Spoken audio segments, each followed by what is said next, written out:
بسم الله الرحمن الرحيم. وإذ أخذنا ميثاق بني إسرائيل لا تعبدون إلا الله وبالوالدين إحسانا وذي القربى واليتامى والمساكين وقولوا للناس حسنا وأقيموا الصلاة وآتوا الزكاة ثم توليتم إلا قليلا منكم وأنتم معرضون.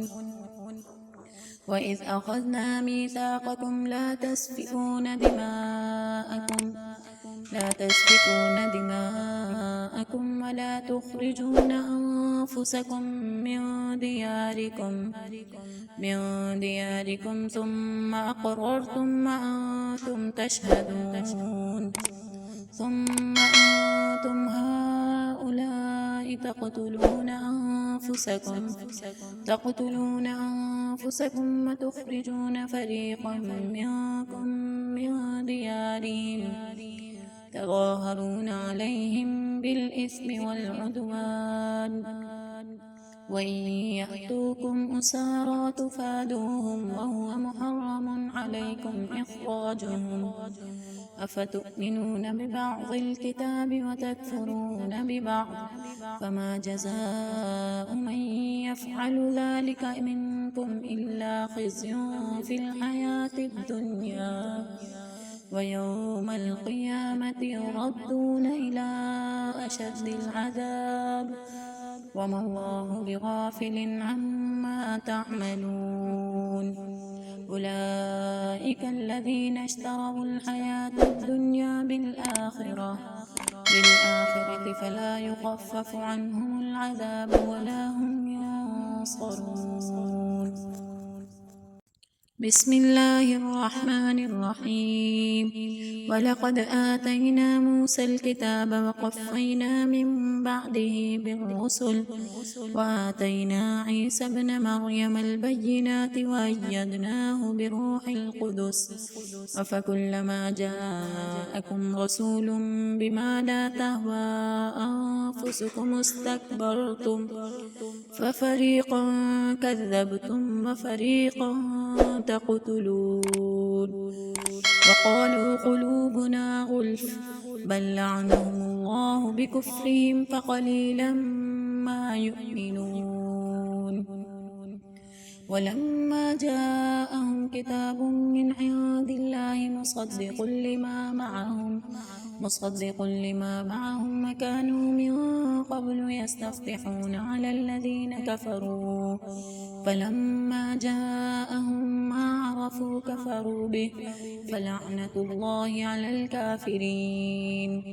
بئس ما اشتروا به أنفسهم أن يكفروا بما أنزل الله بغيا أن ينزل الله من فضله على من يشاء من عباده فباءوا بغضب على غضب وللكافرين عذاب مهين.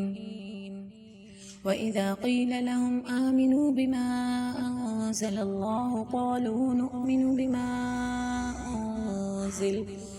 قالوا نؤمن بما أنزل علينا ويكفرون بما وراءه وهو الحق مصدقا لما معهم. قل فلم تقتلون أنبياء الله من قبل إن كنتم مؤمنين. ولقد جاءكم موسى بالبينات ثم اتخذتم العجل من بعده وأنتم ظالمون. وإذ أخذنا ميثاقكم ورفعنا فوقكم الطور خذوا ما آتيناكم بقوة واسمعوا قالوا سمعنا وعصينا وأشربوا في قلوبهم العجل بكفرهم قل بئس ما يأمركم به إيمانكم إن كنتم مؤمنين. قل إن كانت لكم الدار الآخرة عند عند الله خالصة من